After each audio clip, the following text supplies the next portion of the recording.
Well, hello, and welcome to Stop Let's Team Up, episode 97. And this one is going to GalaxyCon because I have Kirby's on, and we're going to talk about our day in lines at GalaxyCon and kind of what we did that day, some of the stuff we did and what we got, and some of our experiences. And then we're going to talk a little bit about what we're reading because he's always on a constant reread and something, and I'm reading through like 3 different titles right now. So I thought we'd get started. So thanks for coming on, Kirby. Thanks for bringing me back, Ross, and thanks for inviting me down to GalaxyCon with you. Yeah, oh, it was fun. Overall, I think we had fun. Yeah, it was a good day. Yeah, it was, folks. It's not a big con, but it's gotten bigger and bigger every year, and this was from my experience in going to it for for 4 or 5 times, not counting the 2 COVID years. It was packed, and we got there 10 minutes after the gates opened on the second day, and we had to wait in line for 90 minutes. In this weird amusement park kind of queue. So Disney World. That's what it was, folks.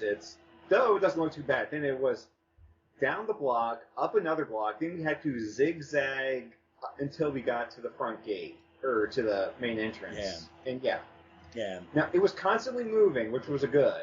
And it was a very nice day, because if it was raining or something... Or was I'm glad they don't do this convention in August in Richmond, because it'd have been god-awful. I would not have come. Sorry. But I mean, we had a good time. It was nice. We got to do the things we wanted to do, which was really meet the creators. Mm-hmm. And I think that was fun. We talked real shortly with Jim Shooter. We both got the same book signed, The Treasury, with his reprint of that great Mordru story. It's the one I always forget about. It's real, and I know it from having that trade since when it first Treasury when it first came out, and read it over and over and over again. But it was nice, and we had a great conversation. What did you think about talking to Steve Englehart? I think it was a really kind of fun conversation. He gave us kind of some insights, and he didn't name names, but he was pretty honest with how some other people took from stories he wrote and where they took them. And it's all stuff. It's all stuff if you've read any comic history, you've heard. And I'm on his side on one of the big things. I'm one of those people that I think you didn't need to change what he had done, because what he did didn't change anything. It just added a layer to it. But it was neat. It was neat. I got to mention that I just read Vision and Scarlet Witch, which I haven't posted my thoughts on. I kind of want to do it on the podcast because I have after reading that book, I have some very distinct thoughts on certain parts of it. I did enjoy reading it, but it was written at a different time, and I kind of want to talk about that. But yeah, we had a good time. So who else did you talk? Because I had to go wait in another line to get cash, because pretty much everybody's taking cash only. And I had to find an ATM that wasn't empty. But who else did you get signatures from? So I just want to mention real quick, I also got Exo Man of War #1 from Jim Shooter, and I learned he had actually drawn the cover of that. Oh, that's right. Yeah, that was cool. I didn't know that, because I asked him about, I knew he drew a super villain team up, and he was like, oh yeah, we ran out of people. I ended up doing it. And I was like, oh, well, okay, because that's cool, because he did that while he was editor-in-chief. Or at least editor. I don't know if he was editor-in-chief yet. So I'll just kind of run through the rest. I got signatures from Simon Bisley signed my copy of Hellblazer 259, which was the first issue I read where I started reading Hellblazer month to month. Oh, cool. So kind of like I was saying with him, it's like I had read Dangerous Habits beforehand, like in a trade, but this was like, oh, okay, it's like this every month. Awesome. Kind of going from that Hellblazer run, Giuseppe Camuncoli, I'm sorry I'm butchering that name. I got him to sign Hellblazer 298 and 300 being the last issue of that run. The original run of Hellblazer, and I also got him to sign the one issue of Jonah Hex he did, which was a really good, really like horror issue. Got to meet Richmond local Gary Cohn, Mm-hmm. where Blue Devil numbers 1, 4, and DC Comics Presents 50. Let's see, Dennis Cowan? Cowan? Cowan. Oh, okay. Thank you. I think, yes, Cowan. DC Comics Presents Super 90 and Power Man Iron Fist 83. Ron Wilson got him to sign, again, Luke Cage, Power Man number 23, and the first volume of the Marvel epic of the 2-in-1. And then finally, Chris Sprouse, I got him to sign by Justice League Quarterly 1, Justice League Europe number 13, and Legionnaires number 1. He did tell me that Justice League Europe 13 was one of his first,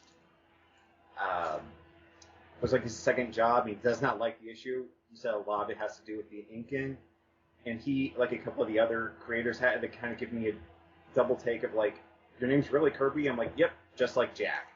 So that was kind of just a phrase that stuck with me from this strip, was just like Jack. Yeah.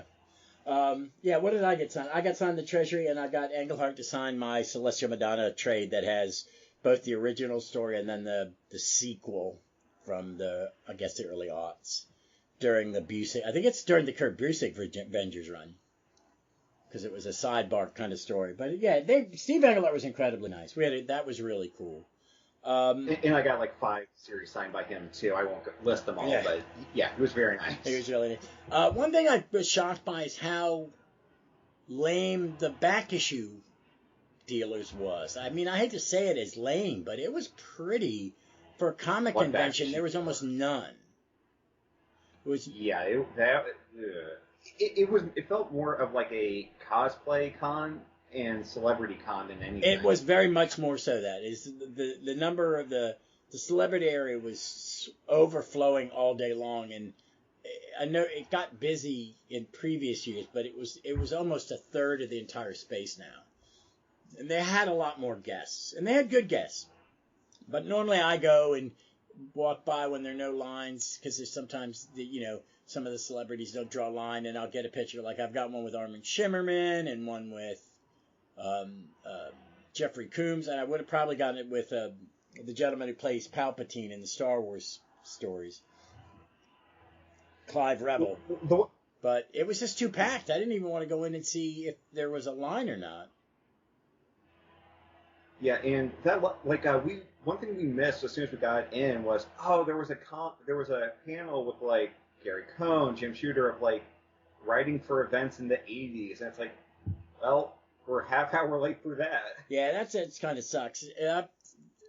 I may go next year, but go on like either the Friday or the Sunday where it's not as crowded, because we didn't spend the whole day there. We spent a big chunk of it, but we then decided to go to Velocity Comics Cut, where I go to get my comics, and Kirby's been there a few times and has met Pat, the owner, and he told us that people were coming in because the con was so lame, and he had one big sale in the first of the morning, but a lot of people were coming from the con to look at back issues, and Kirby got a couple. You got what? What did you get?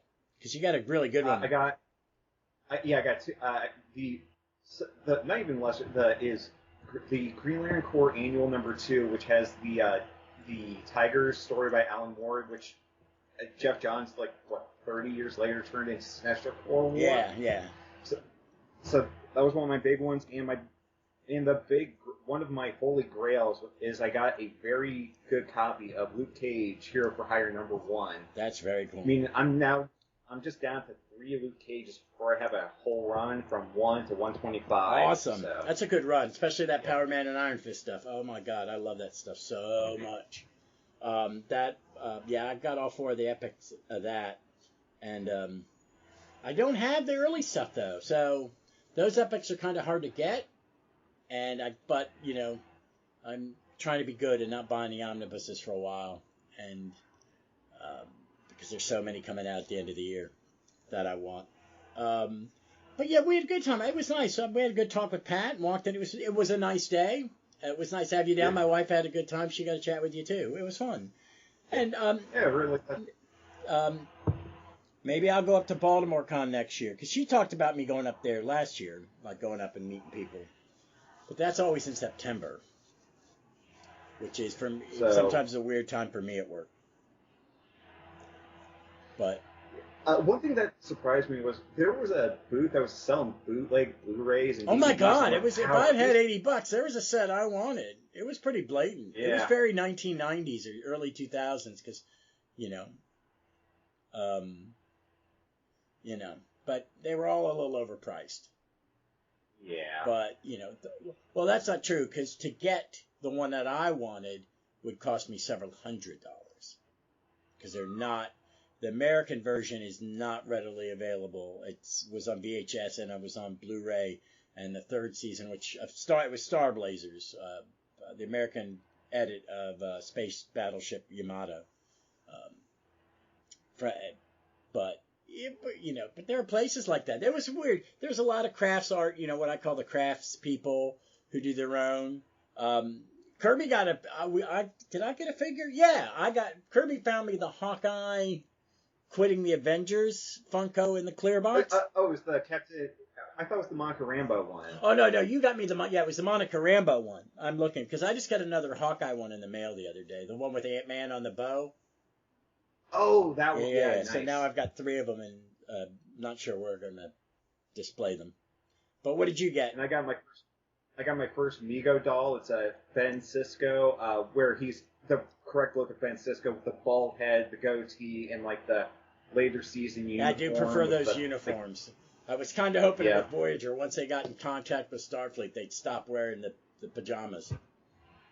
Oh, so I don't remember if that was like an official Mego booth, but no, it was. It was. I asked the guy. It was. It was really. That was the Mego booth, and they had like a set of the '70s ones, like when I was a kid and got them of the FF in the box, and it was all 4 of them for like $700, and that's a steal. But they were because I was asking the ones in the hard boxes. I went, those are like from when I was a kid, and he was like, yeah, because I had a Green Arrow, I had a bunch, so I should have gotten the Quark one he had too, but Ben Sisko's good. Yeah, no. I'm a big... Cisco would be my choice. Hey, I got my... Hold on. I don't know if you'll be able to see it. Oh. I got... wait. Whoa, that's not the one I thought it was. Yeah, it comes with the command set chair from the Defiant, and I got a Miles and a control panel. Nice. Yeah, because Miles is my guy too, so that was good. Yeah. So, hey, that's it for the con. I mean, it was a lot. But in a very compressed amount of time, compressed amount of time and then waiting around. I don't think I didn't see as many panels that I was interested in this year. The only one I really was interested in, the one we missed. I knew there was a guy I know from Richmond who was doing the Kaijua, presenting the Kaijua panel this year, and he's done it a couple years, which was cool. But still, it was like nothing. It was because it was a lot about TV shows and stuff and just video game. I mean, it's a wide variety of celebrities from a lot of different entertainment forms. Comics, movies, TV, novelists. Everything. So it was fun. I mean, that part. Yeah. If it wasn't so crowded and I had a little more patience, I probably would have gone through the photo things, but I was just really surprised there were no comics. That really, really surprised me because I looked around while you were getting autographs and I was looking for the ATM and I was like, where is the big section of comics? There's a guy that sells original art and I saw it. I always go by his thing, but I never buy anything because it's always too expensive. But there was a Eagleham piece of art from when he was drawing Justice Society. Ooh, yeah, I like him. I did not like him early in his career, but I really like him now. He kind of grew on me. So there was some Villains United stuff that I really had to talk myself out of from there. Yeah, his FF was good. I mean, it depended on what book he was doing. I knew him more. I think his art was better in his Justice Society and when he did FF.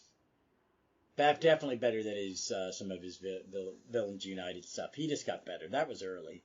So, but let's get on with stuff we're reading. I'll start. Let me go first because I'm going to talk about I asked people to recommend an event more recent to cover, and someone said Gang War, and since it's on the Marvel app, it's one of the banner things, like check out this event.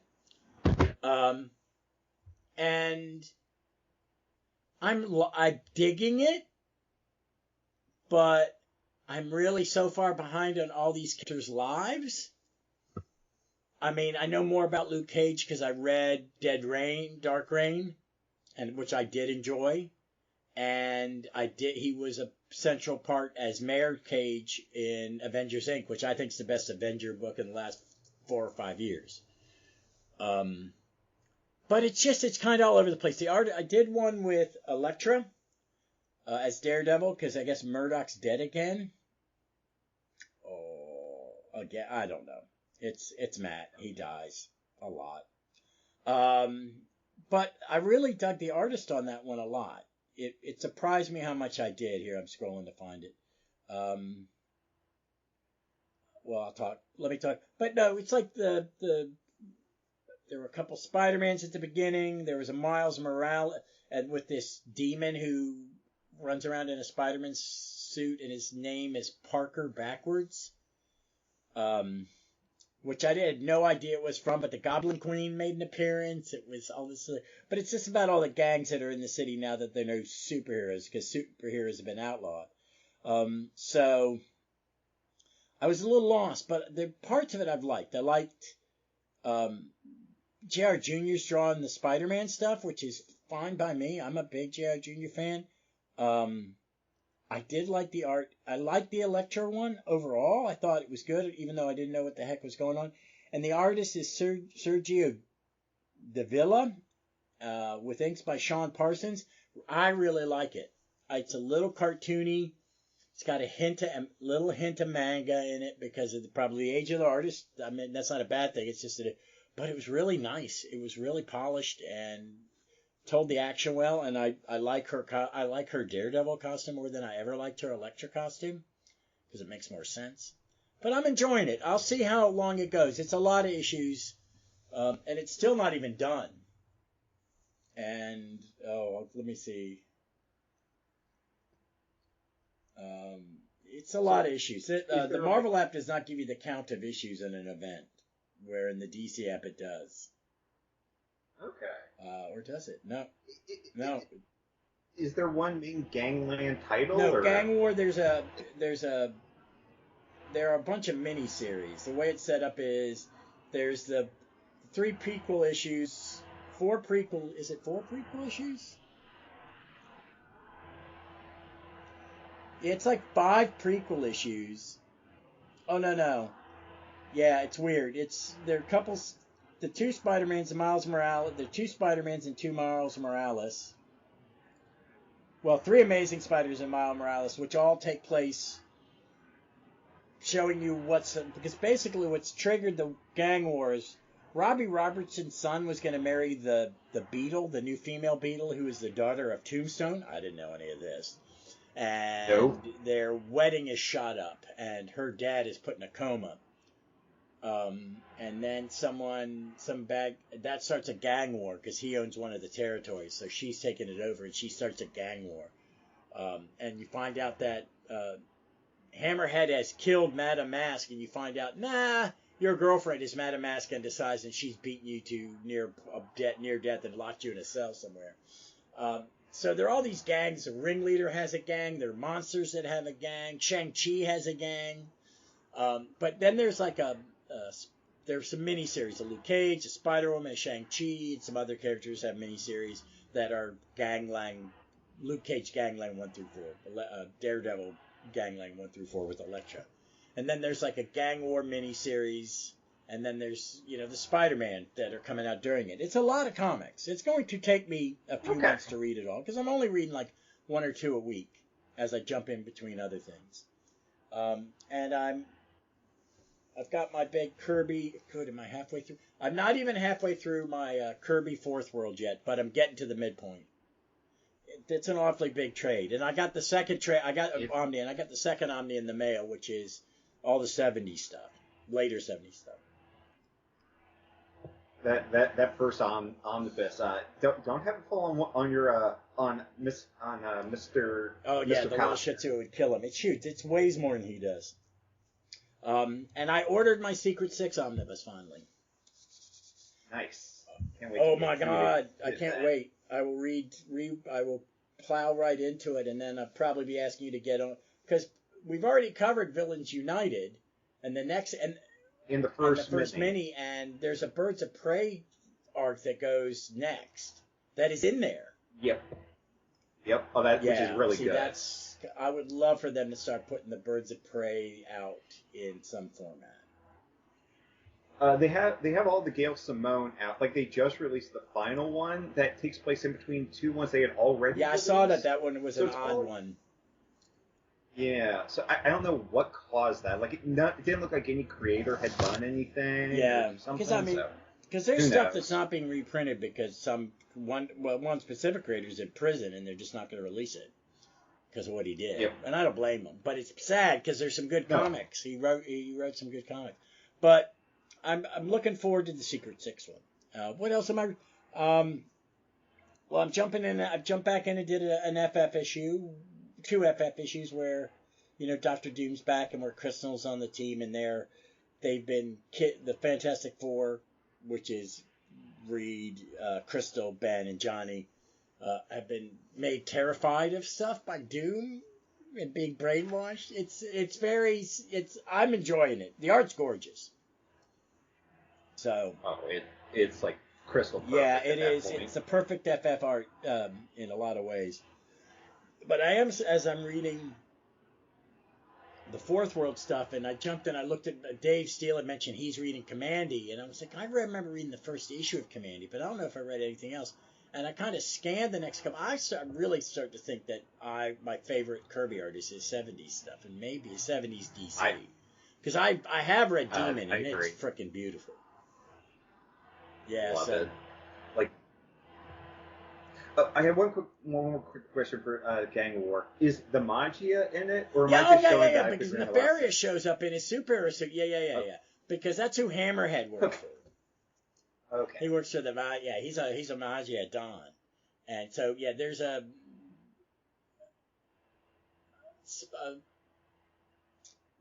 God, it's some old guy. He's now in armor. It's not Tombstone, because Tombstone's going to team up because Tombstone and Robbie Robertson grew up together. I've forgotten that. And Robbie's son is being shot up now, and he's in a coma. So Tombstone's going to help end the war. And someone asked Spider-Man, have you teamed up with him before? Because, it's a long story. Just, we're going to team up with him. Because Spidey's put together a team. It's him, Miles, Jessica Drew, She-Hulk, and Elektra. So, so I like the characters. They're all characters I like. I like Elektra as a character. I just kind of the martial arts stuff, that 80s, 90s martial arts stuff is just not, was never my type of tea. So I got a little burned out on it quickly. But Madame Mask as a character, she was a regular in the Iron Man book when I read Iron Man as a kid. So I do like her as a character. I liked how they're portraying the other ones. But you see,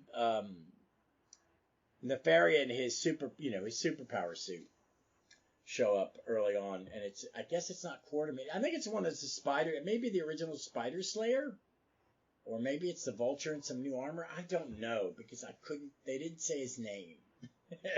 But he made something. Maybe I think he's an older villain, and something's happened to him, and blah blah blah, which is fine because they change. They're not going to be like they were when I was a kid. But they leaned into that Nefaria costume and made it look like Byrne was drawing it. So it was fine. Nice. But what else are you reading? So I'll just kind of do a real quick one first. I picked up I think it was on Amazon for like $10. The first volume of Dark Horse has been reprinting the Creepy, the Warren Publishing horror magazine from the 60s. So far in it, there's a lot of good stories. Mostly they're written by Archie Goodwin. Otto Binder, I think, is written. Larry Englehart is, I don't know if that's Steve's brother or some cousin. I don't know. But a lot of good art. You got Frank Frazetta actually drawing some interiors, which is, I think, the last time he ever did that. Maybe first and last. No, he drew Frazetta Shining Knight. Oh, you didn't know that? No, he drew the Shining Knight, yeah. He also drew some... So... Did he draw some Conan? He may have drawn some Conan for Marvel at one point. I don't know. But I know he drew some Shining Knight, because the only issues of Adventures of Shining Knight that were out in like facsimile comics were his ones by him, and they were selling it based on the fact that it was Frazetta. Because when I was a kid, Frazetta was everything sword and sorcery. Yep. So a lot of the stories are pretty good. Nothing that you wouldn't find outside of like a House of Mystery or House of Secrets in the 70s.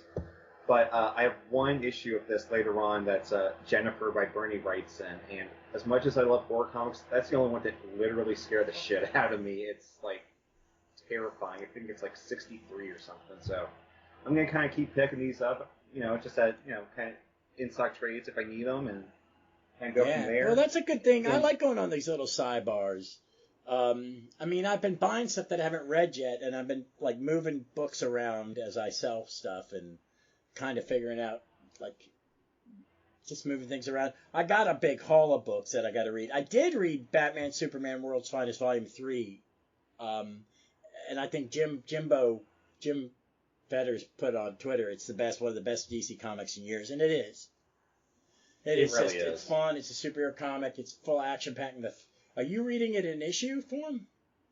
Yeah. Oh, so you're ahead of me. But this Metamorphose storyline was, my God, that was good. Everybody was in it. All the heroes I loved. Yep.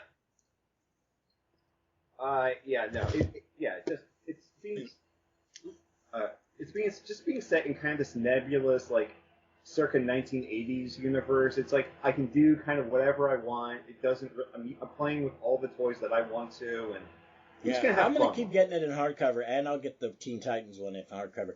I was a little sad because I got some other stuff in the mail.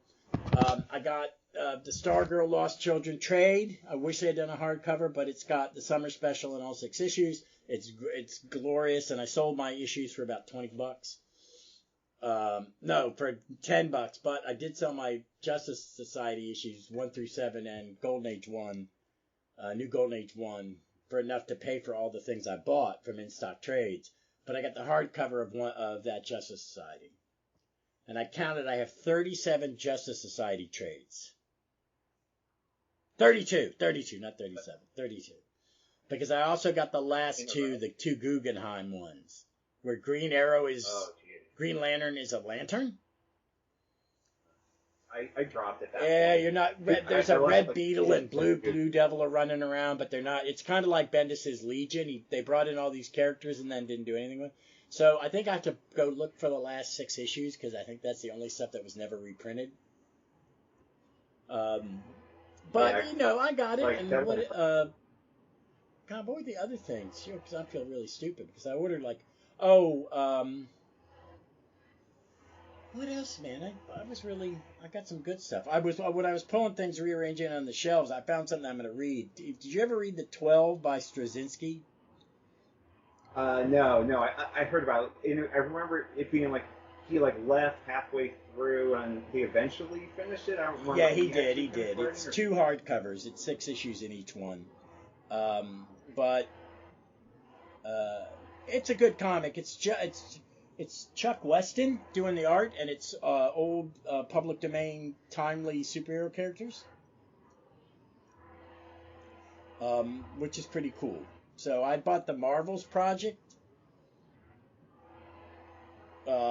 which was a Brubaker Epting, the Angel. It was just him them showing you the history of some superheroes. Oh, I got the 2 Bendis Legion trades I didn't have this, so I had it all in trade, which was the Justice League team up, which was, and the second arc, which was So, but I just wanted, I've tried to have, because I think I have all my Legion is in trade except for Legion Lost and a chunk of Retro Group. So I'm kind of downsizing, but I'm gonna read that. I'm gonna read the 12s, but yeah. Check out that, folks. If you're not reading the Batman Superman World's Finest, you're missing out. It's really good. It ticks my Batman and my Superman buttons. It has a nice Robin, and the Teen Titans series was good too. And I hope he's talked. There's been a little bit of rumor about he's going to do something else, and maybe he's going to do a Wade Universe Justice League. I would, they're being very cautious about bringing back the Justice League, and I kind of like that. I kind of like. And what Titans I've read it's been Teen Titans to me. It's not been something that I did not recognize. And, I don't need my teams to be what I recognize anymore. But none of the post-52 Rebirth Titan stuff ever intrigued me at all. Lanning was doing one with all the original Titans and new Titan, original kind of Titan continuity, and it wasn't very good. It just wasn't. He was trying to be everything to everybody who liked Titans from the Silver Age until 52, and it just didn't work. But I have read the beginning of what's now in the Beast War and been jumping in and out of the Beast War, and I like their characterizations of the characters. And it's Tom Taylor, and I like Tom Taylor. So. Speaking of Tom, I just also finished Tom. Oh, you're through? Strong. You finished the whole compendium? The whole thing, yeah. No, I really loved it. It's almost one I feel like I probably should have read like an issue once a day, like one issue a day. They're dense, man. You can't speed read Alan Moore. No, you can't. But this and From Hell have kind of made me renew my love in Alan Moore after some of his later work really kind of burned me out. I've got all his League of Extraordinary Gentlemen, but the last 2 or 3 volumes I really don't care for. Yeah, no, it once it turns into every piece of media made since I was born sucks, and all that's good is like early 1900s pulp stories that only I and Roy Thomas care about. So it's like it is kind of weird. I've read a little bit of the Tom Strong. I was kind of jumping in and out. I got a bit of ways in. It's stuff I love because I do like those re-examinations of those characters and that kind of style. And everybody was using those in all those characters like Superpowers use these characters, And there's some more stuff that I really would recommend. Like, I like his Supreme stuff because it's his love letter to Silver Age Superman. But yeah, some of his stuff bugs me. I do like that. I would highly recommend Top 10. I think it's one of my favorite, and I really wish they'd find a way to publish Promethea in a way that the double-page spreads work. I've seen that the oversized hardcovers are not 3 volumes are not that expensive for what they are. Okay. But it would not work. Promethea would not work in a compendium. It's that I'm vaguely everything's a double-page spread. Everything when you open it is a double-page spread. That's because it's told in this landscape format. So to make it work in a comic, fold in the middle, you had to make it everything was a double page. But it's something as tight as a compendium where you are losing a little bit of the art. I mean, they do think they push it out a bit from the spine, but Promethea is the most beautiful thing he's ever done. But I'm a big fan of I would take From Hell over V for Vendetta, and I love V for Vendetta. And I do think it's maybe my favorite more. It is so well crafted and so meticulously plotted. And you've got the big version with all the appendices at the end, right? I don't. I probably have it right behind me. I don't. But yeah, no. That I just read that for the first time recently because, when I was late high school, I was kind of getting into more. I was just looking through it once, like in a library. I'm like, I'm not ready for this. It's like a thesis on the Jack the Ripper theories, and he's using one from this guy that's not. Because I've seen the documentary of the guy he uses as his source, and I don't know if he agrees with the guy, because the guy's theories are kind of fucked up and stupid. Yeah, I think he said, I don't agree with this, but it makes he just kind of went, I'm going to take this guy's theories, because they're intricate, and in the back, if you're going to read it, folks, they put it out in color, but they didn't have the appendices, because they put it back out in the original issue format. And I sent those to Billy. Did I give them to Billy? I got rid of mine, and if I was going to keep it, I was going to keep the black and white. So, But I'm looking forward to some other stuff coming out. I want to ask you about these books that DC's putting out, their version of the epics, but I want to talk about something first. Today's the 31st of March. Happy Easter. We're recording it. It'll go up later tonight. But Roy Thomas was given credit as co-creator of Wolverine somehow, and there there have been some details that he asked for it, that it was, and that the Wine family was told after it happened. It just kind of appeared on Wikipedia. And there's been some debate, and I will say this I've not seen any debate on Twitter because the people I engage on Twitter with comics are people probably not talking about it. We tend to talk about different things, but on Blue Sky, it's been a very pleasant conversation. People aren't being rude. There have been some people who have doubled down on, but what about this? What about that? Which anything, but nothing terrible. People being very civil. The universal thing is, does he deserve credit? And I think a lot of it is like, nah, it's kind of uncool. He was editor-in-chief. The writer and the artist who do the design and the creation, they should get the credit. But they're all dead, was what a lot of people brought up. But it's not uncommon in this business of work for hire of people claiming ownership of something that may not be theirs. And I'm a huge Roy fan, folks. I started doing this podcast because I'm a Roy fan. And Roy Comics, like, you don't have modern superhero comics or team-up books without Gardner Fox and Roy Thomas in a lot of ways, and other people. But, to me, they're two formulative people in my comic, why I love superhero teams. And I don't want to take anything away from what he did as a creator, a writer, and an editor. But he didn't create Wolverine. No, and I agree with you. So again, I also love a lot of Roy Thomas's, All-Star Squadron, amazing series. I really just everything he kind of touches has been very good, and I really do like it. But I agree.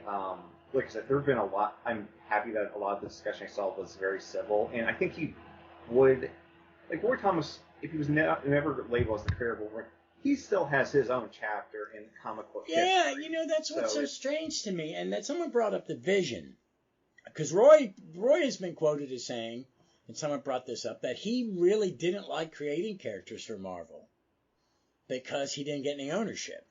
Why would I create something new for you if I'm not getting a taste? And I think that's probably was a sound thing to do. But he was one of the first. He was in that group in the 80s when they started to get, credit and a little bit of ownership where they get a residual. It's tiny. It's not like good money, but it's something. You would get a little bit for creating somebody.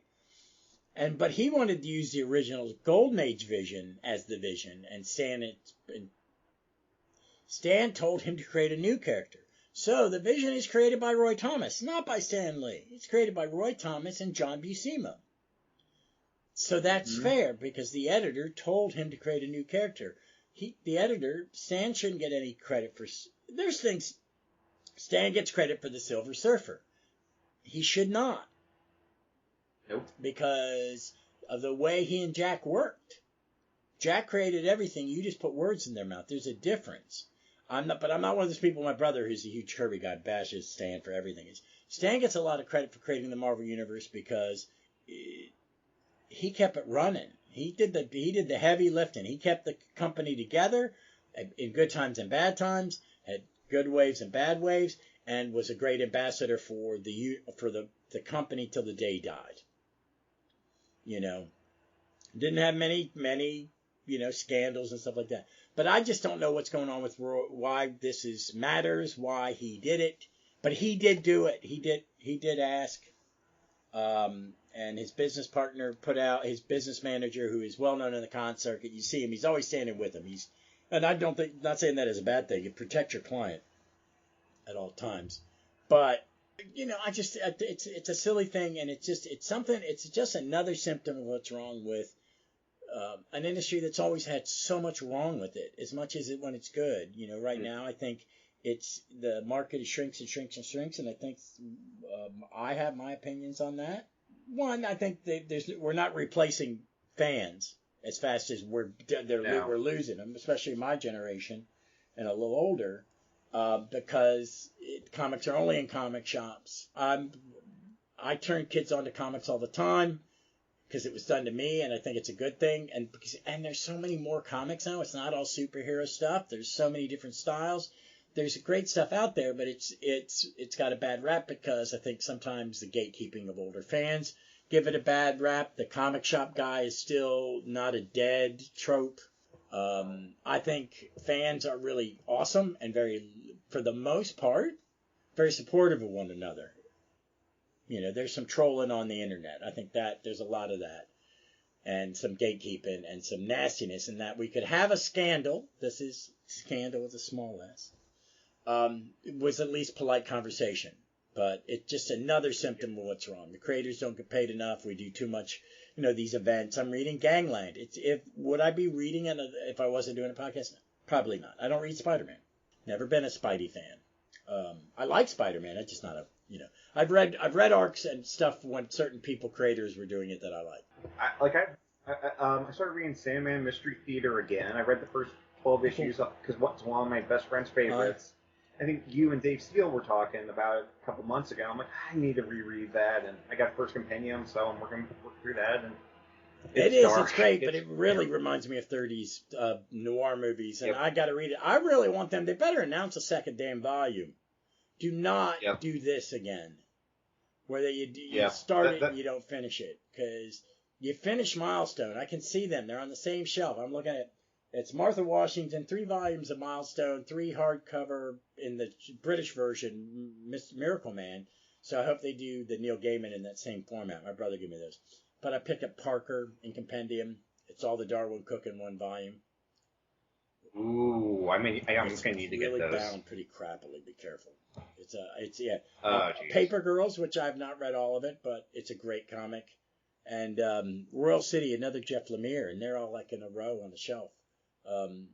I'm right now just I got a lot of stuff coming in the next couple months in Omnis, and I've got 3 more I'm going to buy over the next 3 months, but because they're all coming around at the same time. I'm really buying too much Captain America. I don't know if that's a bad thing, but Grunwald's starting. There's some other things. And Secret 6 is coming out. The next Avengers Epic's coming out. Oh, I'm gonna tell a horrible story. So I did a buy it now for the Under Siege Epic, and a couple days later the guy just gave me a full refund because he oversold. He didn't have as many copies as he sold. So I need that one now, and it's like insanely priced. I'm like, you're kidding me. So I'm gonna keep looking. If it's there, I've seen it for like 60. I might have to bite the bullet, or hoping maybe they announce it and getting reprinted this year, and I just have to wait. And they just announced the next one, the one that's going after the next one has the cover is the 200th issue cover, and they've announced the one after that. Nice. So that would be like 2 or 3 more to get to Under Siege, and that would be everything up to the Crossing or Onslaught, the Crossing and then Onslaught. Oh, I did want to mention. I flipped through I got on your recommendation, Ross. This is one of this big. Stop recommending stuff to me. It costs me too much money. Of the ROM Omnibus. You didn't tell me that it takes place in West Virginia. You gotta tell me that. I'm sorry, brother. I didn't even think about that. Oh, yeah. He's West Virginia's own superhero. That's how you sell me a book. You gotta tell me it's in West Virginia. Oh, my God. So have you read any of it yet? Not yet. I'm going to finish the Sandman Compendium first, and then that's the next one. You like Sal Buscema, don't you? Oh, yeah. Oh, for the first 30 issues, him penciling and inking himself. Ooh. It's nice. It's all Bill Mantlo, man. Next month, is it next month? Micronauts 1 comes out, and I'm super stoked about that. Bill Mantlo and Michael Golden. Doing high concept superhero sci-fi. It's really good. But there's some good stuff coming out. The Superman Triangulator was Volume 1, Omnibus 1 was announced, and I'm getting that. Yeah, that's one I'm heavily. Again, you've got almost all the issues, right? No, not that era. But that's the thing. Is like, I'm still in that back issue hunting mentality, and my Superman is so like scattershot. I'm going like, do I just kind of clip these off, and so my back issue bandwidth will be like up to this point. Well, it's spotty, man. Then, so that might be a good plan because it's got Exile, so it's got the 4 Burn, then it jumps to Exile, but there's a gap in between Burn 4 and Exile, and then there would be a gap between Exiles and the first Triangle issue, which would not be that many. It'd be a thin omnibus. It'd be really a skinny omnibus. And then I think you would do a second Triangle, and then you either make that 2 medium-sized ones that gets you just up to the death and life of Superman, or you have some double dipping.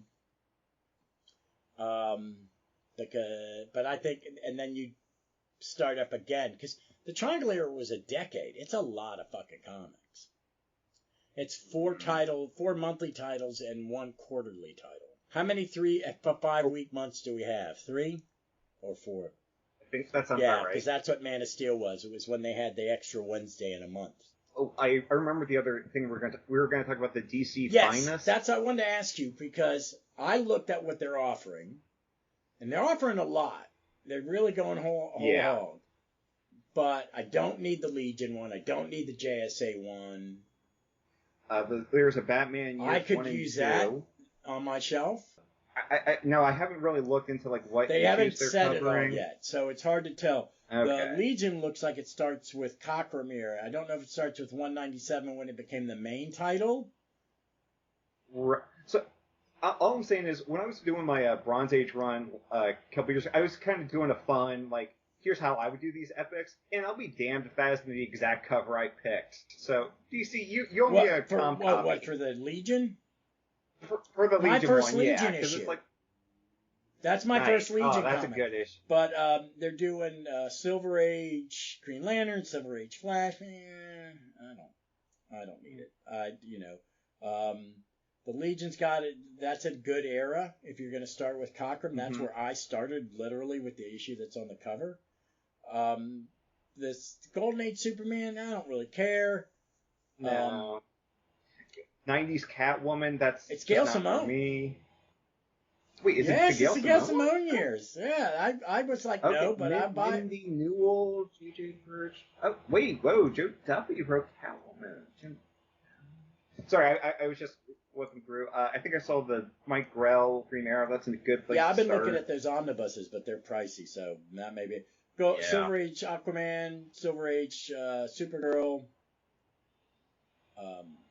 But it's good stuff. I think it's a good idea, and they're keeping it $39.99 and not $49.99 like Marvel is. Marvel needs to cut their price points down.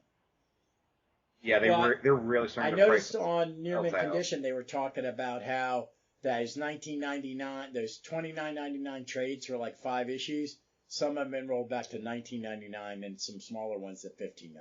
So. Okay, good, because like that one, it was what, the Thor, where it was like 5 issues and an annual for like what, $40? That's ridiculous. Like $30 bucks. Yeah, that's ridiculous. No, I'm sorry. It's Al Ewing, but it's not worth that. But I like the idea that they're doing it, and they're getting back. They're starting to publish more collections. I think they're realizing that's where the money is. Yep. And to put it in bookstores and stuff like that. So. But I think if you want to get into Golden Age Justice Society, that's the way to do it.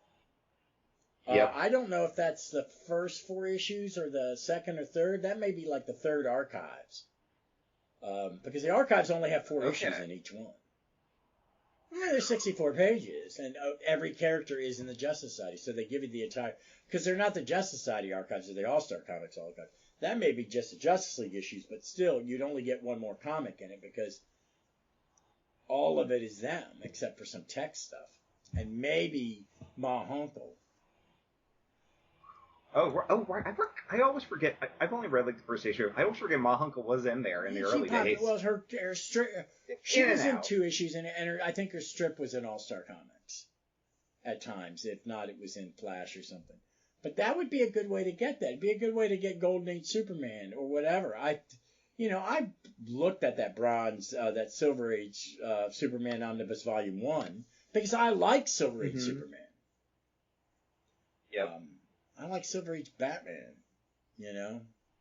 But I like Gail Simone. It'd be a good way for me to read her Wonder Woman. I need to get some Wonder Woman. I do too. She's a weird blank spot for me, and there's been no real reason. There are good why. runs. There are really good runs. One, I think the Perez stuff is amazing. The Jill Thompson stuff is amazing. I would read the Ed Is it Brubaker? Or is it Greg Rucka. Rucka? Greg Rucka, I'd read his. I liked Burns. I especially like how Hippolyta was. That's how you explain her in the Gold Age. I think it's a fucking and they used it in the Scooby-Doo team up I covered. So yeah, no, there's something. I would love some Wonder Woman stuff. I would love, if I ever catch up on what I got and they're still cheaply priced. All of Perez's stuff is in 3 omnis. 2 Wonder Woman and the War of the Gods is all of his stuff, and they're not that big.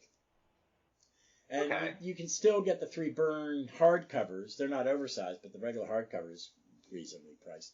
And I think that's the last really good book he did.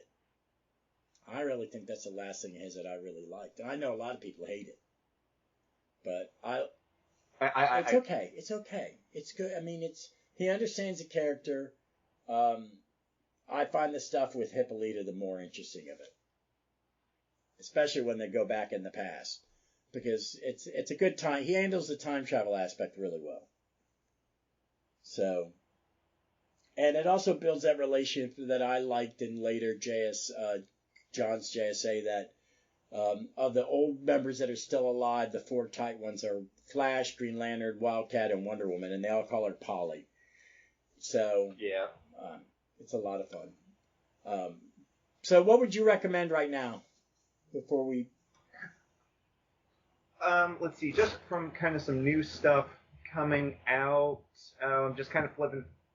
I was just kind of updating my my poll list. Again, World's Finest is definitely the high recommend. I'm really interested to see where the Ghost Machine. I was very impressed with like the one shot they did of like the previews of all the stories. I'll definitely be checking out most, if not all of them. And TMNT, The Last Ronin 2, Re-Evolution. I've been a big fan of what they've been doing with the Last Ronin stuff. So this is definitely kind of a new part 2, as call it more or less the kids of the originals are taking on the new Foot Clan. So it's one of those. Usually this sort of stuff bugs me, especially as it goes into weird cyberpunk territory. But I actually am really enjoying it, and the art has been pretty good throughout. I'm thinking of what I've read that's new that's coming out. Well, they finished off the Sandman book, which is sad. I realized that Pat hadn't pulled me Green Lantern, Alan Scott 2 through 5. I may just read it on the app. But I skimmed through it, and it looks like I'd like it more deeper into it. I found that first issue kind of not paced the way I'd like it. I have not like that. Like, the pacing of that series has really kind of killed me. I think I might. Slow. It may do. I don't think I'm going to love it, but I think it'll do better if I have to read it all in one chunk. Yeah, probably. And then the Jay Garrick. That better be an ongoing, because it's really good. But I don't think it is. I didn't think. Yeah, I don't. I would like. It's surprising how much I do like the. I'm like, oh, okay, I know Jay. There was a point of where it was said, like, Jay and Joan Cohen have kids, and it's like, okay, I'm fine. Like, that's a good, extra thing. It's like, oh, okay, their new daughter has been, like, Judy. Yeah, Judy. Yeah. Judy, who, the baby boomer calling herself the Coom. Yeah. I liked a lot of the new, hitherto unknown sidekicks they introduced in Stargirl and the Lost Kids. I think they've all really worked. I was looking at, thumbing through the Justice Society hardcover, and I've really liked overall the Justice Society, and I like this. I like bringing back a Helena Wayne, and it not be the one that was there before, because they've tried that crap, and they did it. They've done it with Power Girl, and poor Power Girl says, "I'm not from this universe, but I am from this universe. It's messed up." And then they brought, they did stories where, we brought him back for a moment. It's one of those things. It's 37 years ago or whatever. It's almost 40 years ago, 35 years ago, whatever, since Crisis. It's a long time to roll back the clock. You're doing it for fans who are now in their 60s, 50s and 60s for the most part. But I kind of like this one. I'm all for the big heroes. Let's get the villains and redeem them. I just wish, whatever the delays are, some of it is on John's end, because it's not on Janen's, because Janen's been filling up his time doing covers and stuff. And that came from somebody in the know saying, yeah, he's fine. Because he doesn't do every issue. He's fine, and he's picking up work to supplement income. And John's is starting a new line, you know? So I hope he had an ending for this story, because it is not going to go past 12. So do I. That would annoy me a lot. I think even if the ending is just setting the new status quo, and then if you're going to hire somebody to do Justice Society and pick up where he left off, don't just throw it at anybody. Because you'll get a Bendis Legion. Fine with Venditti, I would be fine with. We don't. Do we want to talk about Legion with Justice Society real quick? What the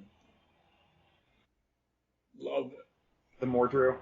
I don't have a problem with it. I'm gonna be. You know what?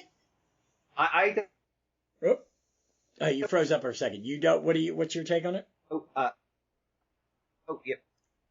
Well, I first met Mordrew when I was in high school going through the old Justice Society trades. So to me, he was a Justice Society villain first in my head before I found out, he first appeared in Legion. So this to me is not a big... and when I read that first as being my first Mordrew being that Treasury, it makes perfect sense that Mordrew is a Justice Society villain and a Legion villain. I love that. I love that. I love that. I love that. And I love the thing about there's been some mess up in the time travel, and maybe, come on, I mean, is it a little bit like Iron Lad in Young Avengers? Yes. Because that's Kang, little kid Kang, trying to be a hero so he doesn't turn into a villain. Yeah. And this is Mordrew trying not to turn into the Legion's villain. But I want to know what Legion universe he's from. You know what I mean? I'm interested. I don't mind that. I like young Mordrew. I like the idea. I like, it's just following up on what he did before.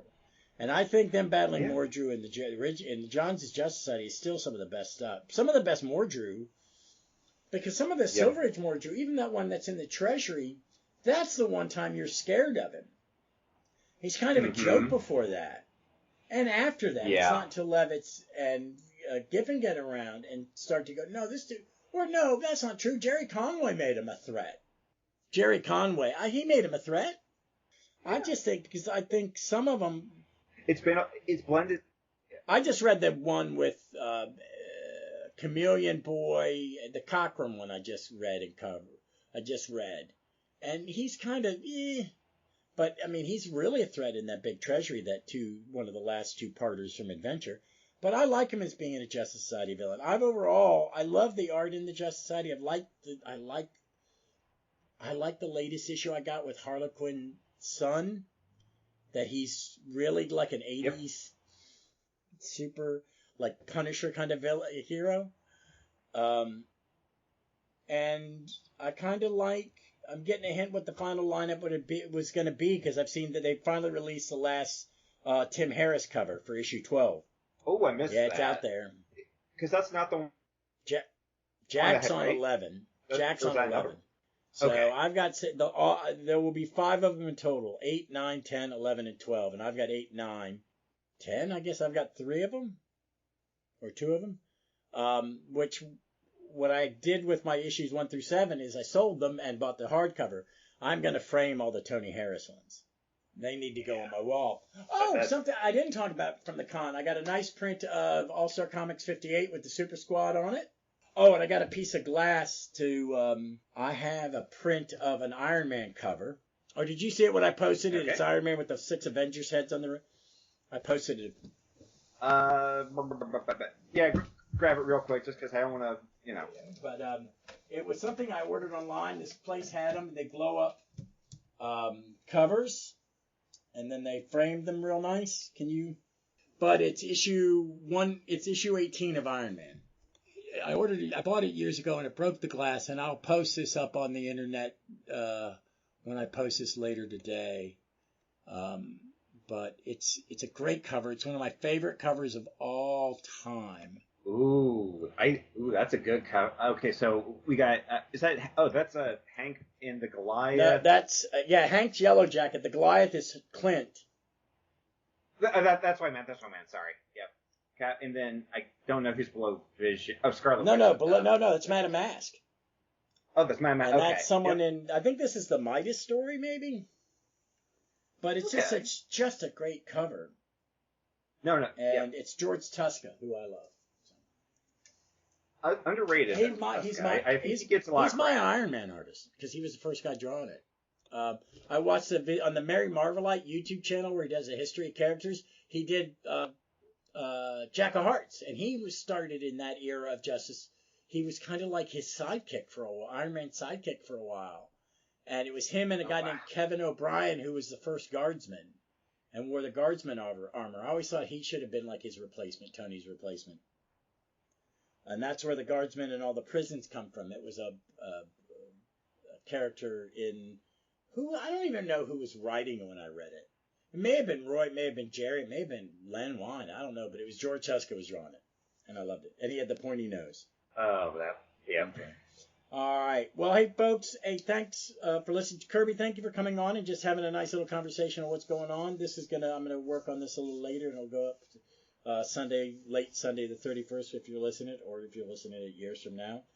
I appreciate everybody's listening to the podcast, and remember, be safe, be smart, kind to one another, and read some comics.